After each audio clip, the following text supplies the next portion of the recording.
제 발로 딱 찾아왔다?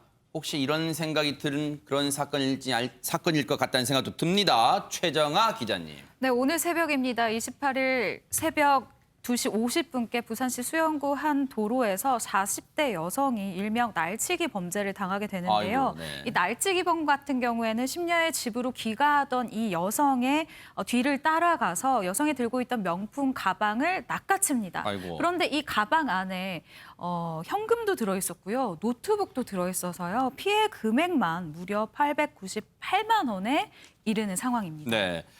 근데 김은미 팀장님, 밤에 여성이 손가방 사실 그다지 경계심을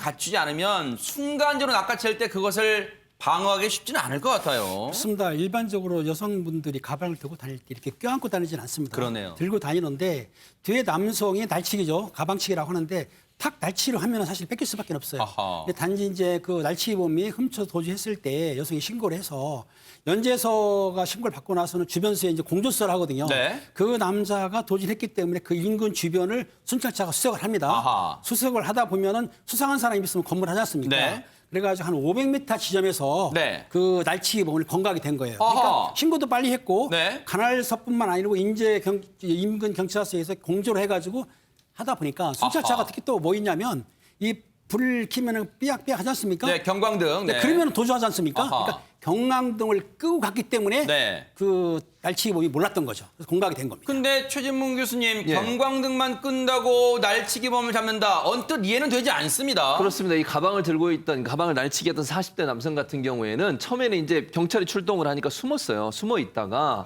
그 경찰이 주변을 돌 거 아니겠습니까? 그 사이에서 잠깐 숨어 있다가 경찰차가 안 보이니까 그 뒤부터는 이 사람이 이제 텅 빈 곳 지금 화면에 저 나오겠죠. 사람인가요? 네, 맞습니다. 아하. 가방을 들고 있는데 저기 한 100m 전방에서 차가 한 대 오니까 네. 경광등은 꺼져 있고 그래서 이걸 택시로 착각을 한 거예요. 아하. 그러니까 이제 본인이 몸을 숨겼다가 나와서 택시인 줄 알고 손을 들어서 차를 세웠는데 네. 점점 가까이 오니까 이제 경찰차의 모습이 보이지 않겠어요? 아하. 그러니까 몸을 틀어서 마치 본인이 손을 안 든 것처럼 피하는 모습을 보였습니다. 네. 그런데 경찰이 그럼 수상하게 생각하지 않을 수 없잖아요. 네. 그래서 경찰이 차를 세우고 저 사람을 붙잡게 되는, 즉 순찰차를 택시로 착각해서 손을 흔드는 바람에 결국 검거가 되는 그런 일이 벌어졌습니다. 근데 처음엔 경찰도 어두컴컴하다 보니까 백성문 변호사님 네. 용의자임을 확신하기는 참 어려웠을지도 있겠다는 생각도 듭니다. 그러니까 처음에는 뭐지 그랬을 거예요. 아하. 그런데 좀 다가가서 보니까 이 피해 여성이 잃어버렸다는 그 명품 가방, 그 유사한 가방을 들고 있는 그 아하. 남성의 모습을 발견한 겁니다. 그래서 이 사람은 용의자다라고 확신을 했고요. 네. 그래서 내려서 지금 최진봉 교수님 말씀하셨던 것처럼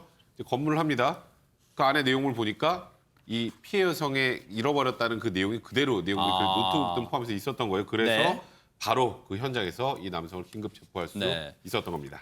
날치기범도 뒤늦은 물론 잡혀서 천만다행입니다. 피해자분 입장에서는요. 그런데 날치기범은 땅을 치고 후회해서 와 진짜 현금도 많이 들었네요. 귀금속 노트북까지 들었었는데 땅을 치고 후회했을까요, 날치기범? 그럴 수밖에 없죠. 제가 볼 때 날치범 입장에서는 식겁이라는 표현을 딱 아하, 맞게 쓸 것 네. 같아요. 뭐 본인은 그냥 택시인 줄 알고 손을 들었는데 결국 가까이 오니까 경찰차고 이미 몸을 피한다고 몸을 돌렸는데 경찰이 무슨 그거 보면 딱 그렇죠, 보면 네. 아는 거 아닙니까? 네. 그러니까 결국은 본인이 어쩔 수 없이 경찰차를 세운 격이 돼서 네. 아마도 도망도 못 가고 이러지도 저러지도 못하는, 그래서 나쁜 짓 하면 어차피 잡힌다는 진리가 확인된 그런 사건이었습니다. 그러네요.